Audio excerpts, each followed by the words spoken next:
Hi viewer, welcome to the Geek Studio. This is a show about technology, about innovation, and about entrepreneurship. It's a show for you. In our show today, I have two guests who will tell us their names, what they do, and where they work. Welcome, my guests.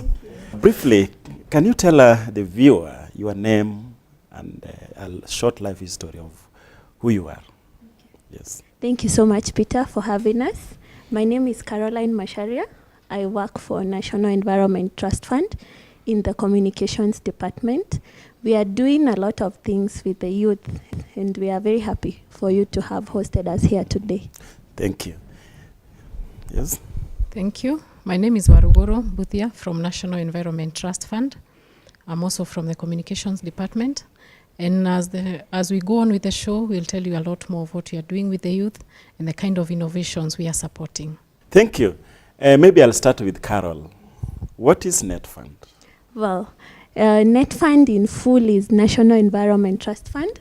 It's a state corporation established under the Environment Management and Coordination Act of 1999. We are under the Ministry of Environment, Natural Resources and RDS, Regional Development Authorities. We are mandated to do several things, but there is one that we are so passionate about that we call the Green Innovations Award. When did you join NetFund? I mean, how was it like? I'm quite old in NetFund. I have been there for the last 5 years. I joined in 2011, the beginning, and it has been a wonderful journey. And to me, the organization connects a lot with where we are heading to as a country. And that's why it has been so fulfilling for me to work for the organization. Now, this show is about innovation, and we just mentioned about the Global Innovation Award. Maybe you can give us a short take on that. Okay.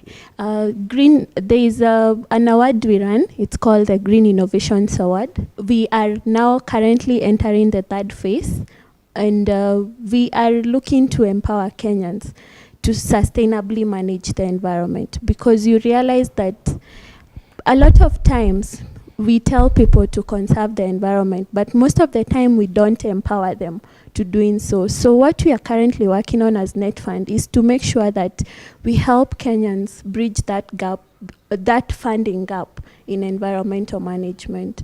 And also you realize that there is a big link in poverty and environmental management, because sustainable management of resources let me give you an example. There is that woman in the village who we would want to stop cutting trees and to move to a more sustainable way of getting fuel wood. Then how do we now take that woman from cutting the trees and burning charcoal as a way of her livelihood and giving her an alternative that is sustainable and is good for the environment? So those are the main concerns that we are working towards addressing. Okay. So what agenda do you have for the youth, a young woman, a young boy out there? I mean, the objectives generally. How we go about it is that we usually have the launch of each phase. Then after the launch, we conduct mass media campaigns, encouraging people to apply. And we normally have thematic areas. So for this year, we have agribusiness, we have energy, we have waste management, and we have water. So under those thematic areas, we encourage people to apply and to tell us what initiatives they are undertaking in those thematic areas. So once we get all the applications, they go through a judging process. We pick the ones that have the highest possible impact on the ground. And after we have those, we work with them, we give them funding, we guide them through certain expertise that they didn't have before, and we just walk them through the process of creating impact through that initiative that they have.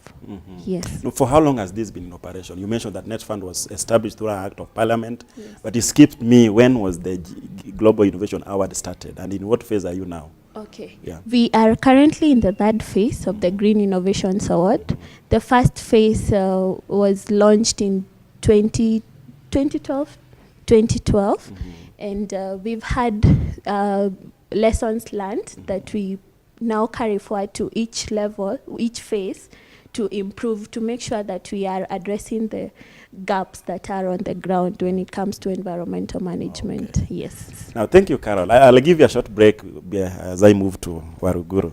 Waruguru, tell us something that, I mean, it's just something that can be on bend with the way in terms of what you are running at NetFund. Yeah. In addition to what my colleague said, the award has actually been improving over time. And currently we have a very interesting component, and that even appeals to the youth. Because we have a component of incubation and commercialization.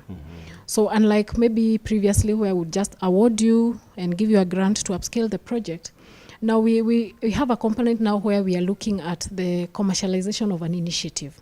And we look and we see this is a very good idea. It can become a business. And how now it becomes a business is in the embracing of the concept of green growth. Because green growth has come up as a way where we are trying to do, business, but in an environmental friendly way that has, an impact on a very low impact in terms of environment degradation. And so the incubation, what we do when when people come in through the award, and we see that some initiatives can become businesses, we hold their hand. We have a component. We attach you to a business expert. We attach you to a technical expert, who help you refine your technology, for example, or refine your product so that it can be market ready. Okay. We take you through a process of even business development and business training, show you how you can deal with your clients, how you deal with even an investor who wants to invest in your business. And currently we have 6 projects in the incubation program. Some of the projects we have one called Takawiri Craft Enterprises. What do they do? This is a young man in Kisumu who recycles paper, who makes paper out of hyacinth. We know that hyacinth is an invasive species that has colonized the lake.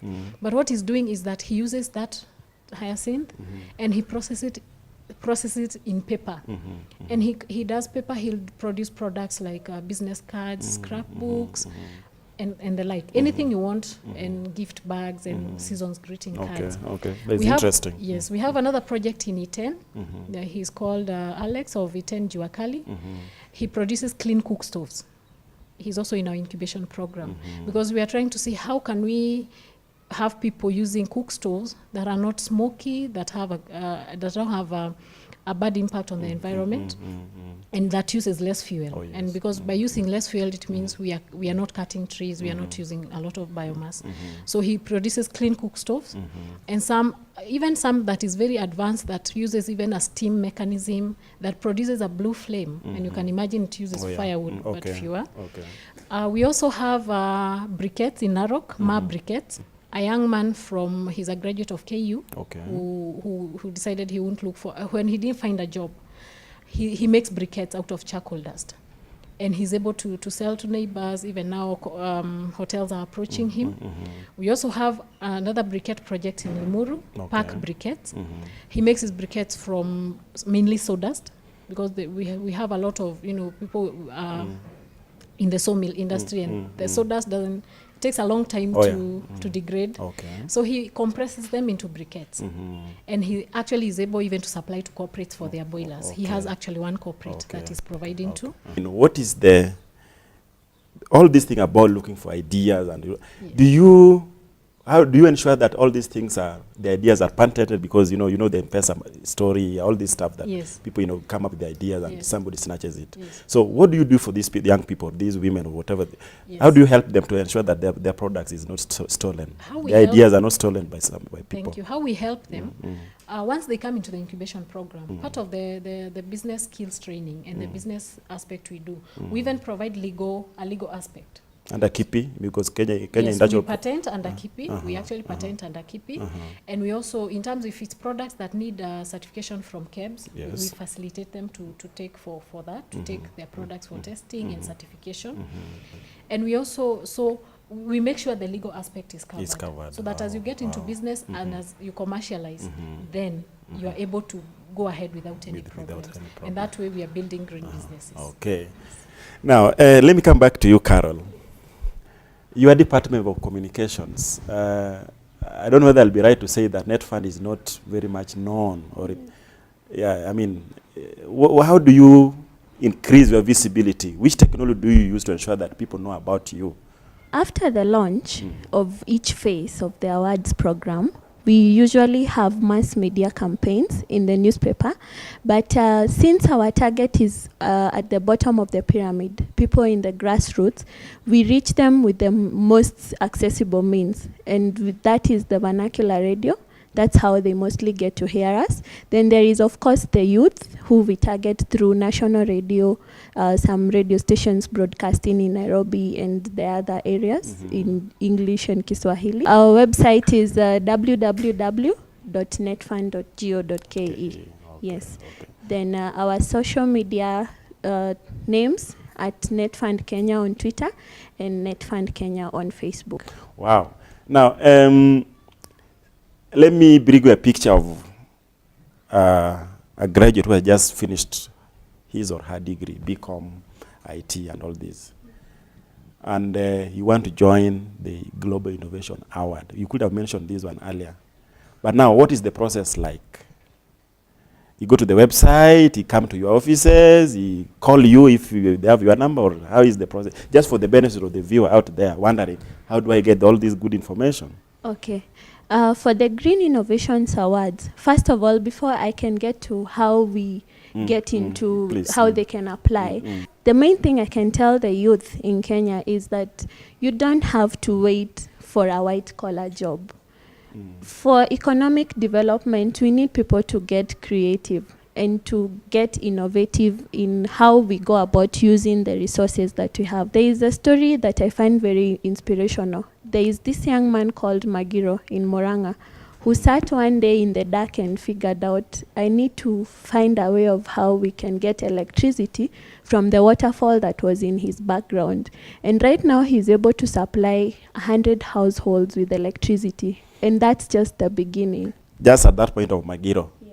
So it's like Magiro, there were some applicants from Morango who applied for the GIA, or how did you filter out to have Magiro to be one of the? Yes, Magiro was an applicant who was evaluated. His project was evaluated.